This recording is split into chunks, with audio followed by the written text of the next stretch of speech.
ঘিওর উপজেলা রিসেট বন্ধের দাবিতে মানববন্ধন। মানিকগঞ্জের ঘিও উপজেলা ডারা রিসেট অ্যান্ড স্পা অসামাজিক কার্যক্রমের বন্ধের দাবিতে মানববন্ধন করেছে এলাকাবাসী। রবিবার সকালে মানিকগঞ্জের ঘিওর উপজেলা বালিয়াখুড়া ইউনিয়নের Dara reset and spa centre সামনে এই মানববন্ধন অনুষ্ঠিত হয়। এ সময় মানববন্ধনে বক্তারা বলে, শয়তানি আখড়া আর এই ভণ্ডামি যদি বন্ধ না করেন, 16 বছরের বিগত বাংলার ফিরাউন ছাত্রদের আন্দোলন এদেশ থেকে পালিয়ে যেতে বাধ্য হয়েছে। এই এলাকায় যারা রিসোর্ট রেখে শয়তানি আখড়া চালাবেন, এলাকার মানুষ কখনো মানবেন ইনশাআল্লাহ।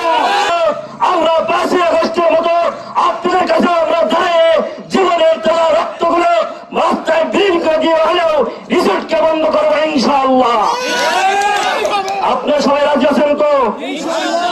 মানুষকে জানিয়ে দেন, এই অবৈধ কর্মকাণ্ড চালিয়ে আমাদের জীবন যাপনকে ব্যাহত যাতে না করে আমাদেরকে আপনারা সহযোগিতা করেন। আমি পরিশেষে আর কিছু বলতে চাই না। আমি চাই আমার এলাকার মানুষের উন্নয়ন হয়। আপনারা দেখছেন দেশ টিভি বাংলা টেলিভিশন। আমরা দেশ ও জনতার পক্ষে। আমাদের পেজে লাইক দিয়ে সঙ্গে থাকুন। ধন্যবাদ।